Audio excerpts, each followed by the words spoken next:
आजच्या व्हिडिओमध्ये बघूया आपण की लेझर कटिंग मशीनचं जे सॉफ्टवेअर आहे त्याचं नाव आहे RD वर्क्स. त्याला ओपन करण्यासाठी सर्चमध्ये RD वर्क्स म्हणून टाईप करायचं आणि ते ओपनवरती क्लिक केलं की मग हे असं सॉफ्टवेअर ओपन होतं. याच्यामध्ये काही बेसिक गोष्टी दिलेल्या आहेत. यातलं जसं आपल्याला फक्त याच्यामध्ये काय आहे की जे आपली फाईल आहे ती मशीनला पाठवण्यासाठी म्हणून याचा आपण या सॉफ्टवेअरचा वापर करणार आहोत. तर याच्यामध्ये पहिलं जर आपण जे कोरलमधून फाईल बनवतो G.ai मधून, ती फाईल आपल्याला डायरेक्ट याच्यामध्ये इम्पोर्ट करावी लागते. इम्पोर्ट ती ओपन होत नाही इथे, याच्यामध्ये इथून असं ओपन होत नाही आहे, ती इम्पोर्ट करावी लागते. जेव्हा ओपन केलं तर ती या फॉर्मॅटमधली फाईल मागते आपल्याला, RD फाईलमध्ये. ती फाईल आपल्याला कोरलमधून बनवता येत नाही. मग आपल्याला काय करायचं, इथे इम्पोर्ट करायचं. इम्पोर्ट केलं की इथे सपोर्टेड फाईल म्हणून लिस्ट आहे, त्यामध्ये आपली AI फाईल पण सपोर्ट करते, ते इथे दिलेलं आहे. आता याच्यामध्ये इम्पोर्ट केल्यानंतर जी फाईल आपल्याला कट करायची आहे तिला सिलेक्ट करायचं आणि ओपन करायचं. ओपन केल्यानंतर हे मध्ये ठेवलं तरी चालतं. आता याच्यामध्ये कलर कोड केलं आहे आपण. तर याच्यामध्ये कसं आहे की हा जो कलर आहे रेड कलर, हा एक वेगळा कलर आहे आणि हे एक ब्लॅक कलर आहे. याचं कारण कसं की आपल्याला एक प्लेट बनवायची आहे, नेम प्लेट, ज्याच्यामध्ये हे जे मटेरियल असणार आहे हे आपलं ब्लॅक कलरमध्ये जे दाखवलं आहे ते गोल्डन कलरचं मटेरियल असणार आहे आणि हे जे आतमध्ये असणार आहे हे आपण एंग्रेविंग करणार आहोत. एंग्रेविंग, ठीक आहे. तर अजून दुसरं काही असेल, समजा याच्यामधलं डीला आपल्याला कट करायचं आहे किंवा असं काही वेगळं कलर करायचं असेल तर इथून आपल्याला कलर चेंज करता येतात असं, ठीक आहे. इथून पाहिजे असं कलर चेंज करता येतात. आता याला मला येल्लो करून ठेवायचं आहे, म्हणजे कटिंगच नाही करायचं आहे, तर मी येल्लो करून ठेवू शकतो इथे. मग हे कलर इथे वाढतात. आता कलर जेव्हा वाढतात त्यावेळेला आपल्याला हे Ctrl Z करतो मी.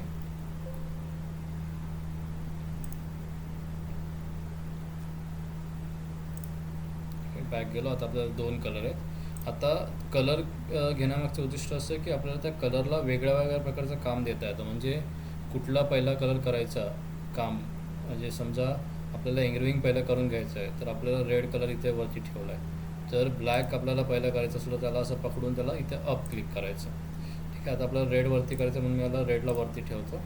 आता रेडला मी डबल क्लिक करणार आणि त्याला त्या पॅरामीटर सेट करणार. म्हणजे पॅरामीटर म्हणजे काय की हा जो रेड कलर इथे दाखवतो लेअर जो आहे, रेड कलरचा लेअरचा कलर आहे, तर त्याला आउटपुट काय ठेवायचं, म्हणजे मशीन लेझर ऑन ठेवायचं की नाही ठेवायचं. तर आपल्याला पहिलं काय करायचं, याला ऑन ठेवायचं, येस ठेवायचं. म्हणजे इथे हे काय होईल, पहिलं इथे एंग्रेविंग होईल. नंतर स्पीडसाठी काय करायचं, इथे लोड पॅरामीटर म्हणून ऑप्शन आहे. तर याच्यामध्ये आपण काही पॅरामीटर आधीपासून सेव्ह करून ठेवलेले आहेत. तर हे जे सेव्ह करून नसतील ठेवलेले तर ते समोर जे प्रिंटआउट लावलेले आहे ऑपरेटरच्या समोर त्याच्यामध्ये पण हे मिळून जातील, ठीक आहे. तर हे मी इथून डायरेक्ट सिलेक्ट करतो आणि ते लोड करतो. लोड केल्यानंतर इथे आउटपुट आलं येस. स्पीड आला 350चा, कितीच्या स्पीडने ते एंग्रेविंग करणार असं. नंतर हे तर येस ठेवायचं. आता याच्यामध्ये हे जे मोड आहेत, प्रोसेसिंग मोड आहे, 3 मोड आहेत, स्कॅन मोड, कट मोड आणि डॉट मोड. आता एंग्रेविंग जेव्हा करतो आपण त्याला स्कॅन करतो. स्कॅनमध्ये काय करतो तर मी ते सिम्युलेशनमध्ये दाखवतो. नंतर इथे मिनिमम पॉवर, मॅक्झिमम पॉवर, म्हणजे कितीच्या पॉवरने लेझर त्याला आली पाहिजे, तर ही तिथे दाखवली आहे. याच्यामध्ये आपण लिहिले 11 ते 12. ह्या ज्या पॉवर आहेत त्या सगळ्या पॅरामीटर ह्या टेस्ट करून ट्राय करून नवीन ह्या सगळ्या सेट केलेल्या आहेत. तर त्यामुळे त्या स्टँडर्ड ठेवायचं, म्हणजे काम सोपं होऊन जातं. आता याला ओके करतो, ठीक आहे. नंतर ओके, हे रेड ओके झाल्यानंतर याला ब्लॅकमध्ये जायचं. ब्लॅकमध्ये आपण काय करणार आहोत, सुरुवातीला ब्लॅक हे जे आहे बंद ठेवणार आहोत, किंवा ब्लॅकला पण कटिंगला देऊन टाकतो. ठीक आहे, ब्लॅक सुरुवातीला बंद ठेवूया. याचे पॅरामीटर लोड करून ठेवतो मी.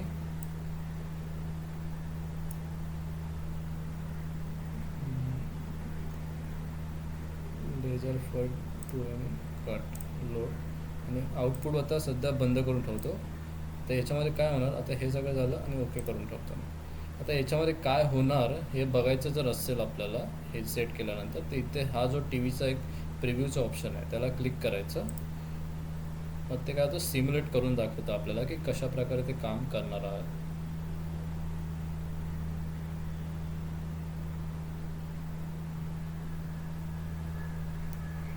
ठीक आहे. आता जे आहे हे दाखवतं आहे आपल्याला. हे पहिलं आपण रेड ऑन ठेवलं आहे, ब्लॅकवाला ऑफ ठेवलं आहे, त्यामुळे हे चौकोन आपल्याला दिसत नाही आहेत, फक्त रेडवाल्याचंच काम होणार आहे. तर हे सिम्युलेशन आली ते दाखवतं आहे की किती साईजचं आहे, किती वेळ चालणार आहे, टोटल लाईट किती वेळ, लेझर किती वेळ ऑन होणार आहे, असं हे सगळं इथे म्हणजे दाखवतं आहे आपल्याला. तर इथे मी सिम्युलेशन केलं ऑन की हा जो हेड आहे हा दाखवतो आपल्याला, हा असा इथे एन्ग्रेविंग करतो अशा प्रकारे. याच्यामध्ये काय करणार तर तो कोरीव काम करणं, म्हणजे ते रेड गोल्डन फॉन्टला काढून टाकणार आणि त्याला ब्लॅक करून टाकणार तिकडे.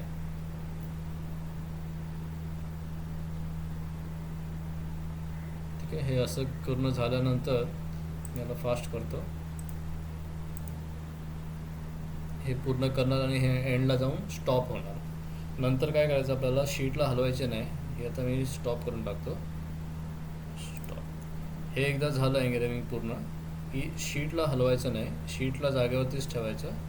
ठीक आहे, एंग्रेविंग चालू जेव्हा होतं सुरुवातीला त्यावेळेला आपण बघू शकतो की हे जे आहे ते बरोबर डार्क होतं आहे का, म्हणजे ॲक्च्युअल जे शीटवरती आहे ब्लॅक जो नीट येतो आहे का कलर. जर येत नसेल तर आपल्याला स्टॉप करावं लागेल. इथे प्रिव्ह्यूमध्ये बंद करतो मी, तर ती पुढची प्रोसेस नंतर समजतो.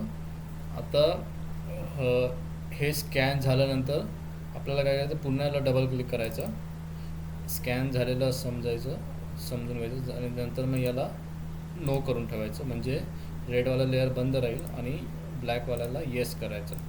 आता यावेळेला काय होईल की काय होईल बघूया, आपण प्रिव्ह्यू करूया.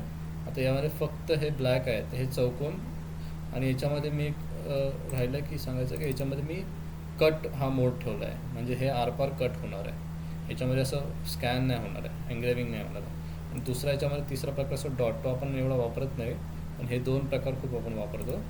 तर हे कट ठेवायचं आणि ओके करायचं आणि नंतर सिम्युलेशन करून बघूया.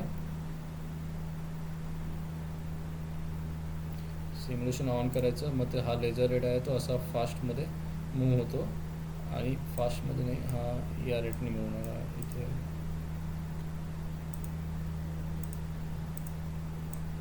या 1च्या या रेटने मूव्ह होणार ॲक्च्युअलमध्ये पण. ठीक आहे, आणि तो जो आहे तो कट करणार. आता याच्यामध्ये एक लक्षात ठेवायची गोष्ट अशी की हे दोनमध्ये करण्याचं कारण काय आहे की ती जी गोल्डन फॉईल आहे ती एंग्रेविंग करताना हलकासं एंग्रेविंग करताना नाही पण ब्लॅक कटिंग करताना, आरपार करताना इथे बाजूबाजूला एक बॉर्डर बनवते ब्लॅक कलरची, तर ती बॉर्डर फिनिशिंग चांगली येत नाही, खराब होते. तर आपण काय करणार आहोत, पहिलं एंग्रेविंग करून घेणार आहेत. एंग्रेविंग करताना जेव्हा शीट ठेवणार तर शीटच्यावरती एक पातळ प्लास्टिकचा पेपर आहे, तो पेपर बाजूला काढणार आहे तेवढा, म्हणजे हे साईज आहे 3 इंच आणि असं 1 इंच आहे, तर रफली 4 इंच बाय 8 इंचाचा एक तुकडा मी कोपऱ्यातला पेपर बाजूला काढून घेणार आहे आणि त्याला तिथे ओरिजिन करून तिथे सेट करणार. ठीक आहे, पेपर बाजूला काढून ठेवणार होते टेप लावून, तो फाडून टाकायचा नाही. आणि मग हे पहिलं एंग्रेविंगवालं जे आहे रेड लेअरवालं ते मारून घेणार आणि हे ऑन करण्याआधी त्या ठिकाणी पुन्हा प्लास्टिक ठेवणार. त्याने काय होतं की जेव्हा ब्लॅक कटिंग होणार ना तर त्यावेळेला ते काळा डाग येणार नाही. ठीक आहे, तर अशा प्रकारे याला ऑन करायचं आहे. आता हे मी एक ऑन करून हे सेट करून मी फाईल पाठवतो. आता जर ती फाईल पाठवली तर ती कशी ऑपरेट करायची ते पण याच्या पुढच्या व्हिडिओ भागामध्ये बघूया आपण. ठीक आहे, आता मी काय करणार, पहिलं इथे रेडला येस ठेवला आहे आणि ब्लॅकला ऑफ ठेवला आहे नो. ठीक आहे, आणि मग याला इथे डाउनलोडचं ऑप्शन आहे. तर आता मला ही फाईल माझ्या कम्प्युटरवरती नाही मारायची आहे समजा, तर ही सिस्टमचा जो कम्प्युटर आहे, जो लेझर मशीनचा कम्प्युटर आहे त्याच्यावरती मारायचं आहे, त्या लॅपटॉपवरती. तर मी काय करणार, याला सेव्ह करताना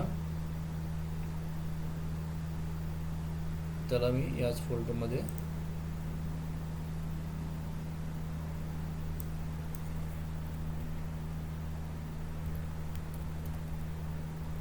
गोल्ड फॉईल नावाने सेव्ह करतो आणि हा सेव्ह झाला इथे. ठीक आहे, आता ही सेव्ह झालेली फाईल, आता तुम्हाला काय करायचं की ही फाईल जी आहे ही समजा तुमच्याकडे रेडी नाही, हे मी तुम्हाला व्हॉट्सअपनी वगैरे पाठवू शकतो, ती तुमच्याकडे डाउनलोडमध्ये डाउनलोड करून घ्यायची. नंतर हे सॉफ्टवेअर ओपन करायचं, RDWorksचं हे सॉफ्टवेअर आहे, हे ओपन करायचं. इथे क्लिक करून सर्चमध्ये आणि नंतर इथे ओपनचं ऑप्शन आहे त्याला क्लिक करायचं. आत्ता इथे ही जी फाईल जी मग बनवली आपण जी डाउनलोड करून घेतली त्याला इथे ओपन करून सिलेक्ट करायचं. आता हे ओपन जेव्हा करतो आपण ते याच्यामध्ये लोड होणार फाईल आणि लोड झाल्यानंतर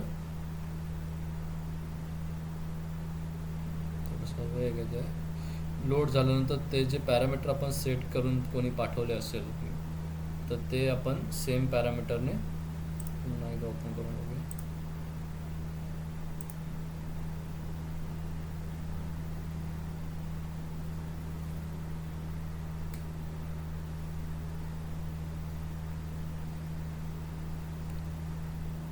मी न्यू करतो.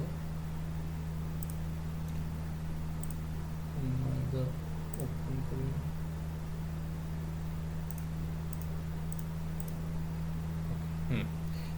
तर मी न्यू केलं आणि हे पुन्हा ओपन करून बघितलं तर आता हे ओपन झालेलं आहे. जसं मी सेव्ह केलं होतं की हा आउटपुट पहिल्या वेळेला SPS पाहिजे आणि हा ब्लॅकवाला नो पाहिजे, हे सेव्ह करायचं.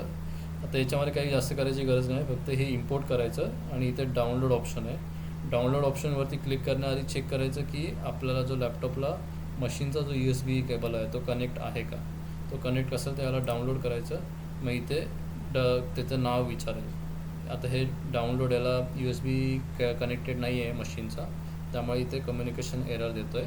जर एरर देत असेल तर त्याला USB पूर्ण चेक करायची, मशीनला पॉवर ऑन करायचं आणि मग पॉवर ऑन करून USB लावायची 5 मिनटं आणि मग पुन्हा डाउनलोड करायला ट्राय करायचं. मग इथे नाव विचारतं डिफॉल्ट, त्याला ओके करून मग ते डाउनलोड करून टाकायचं. ठीक आहे. आता ह्याच्यामध्ये 2 वेळा फाईल डाउनलोड करावी लागेल.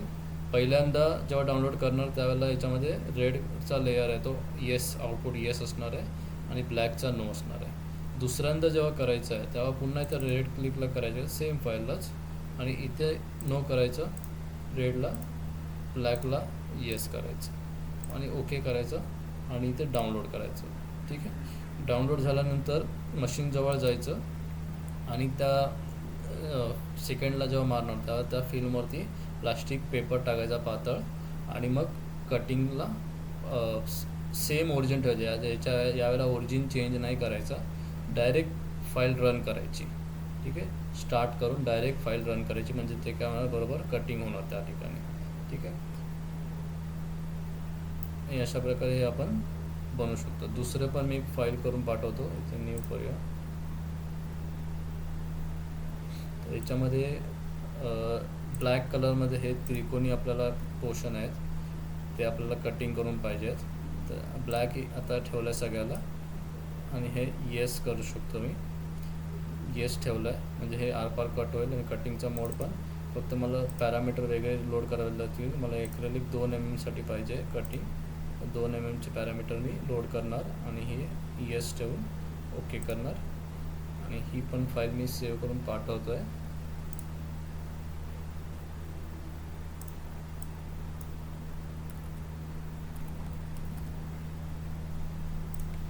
आता याच्यामध्ये काय करायचं, हे जे 2 पीस आहेत त्रिकोणीसारखे, हे जे आता जे आपण नेमप्लेट बनवतो आहे, जे टॅग बनवतो आहे आता मागच्या या व्हिडिओमध्ये दाखवल्याप्रमाणे, तर त्याच्या मागे 2 लावायचे.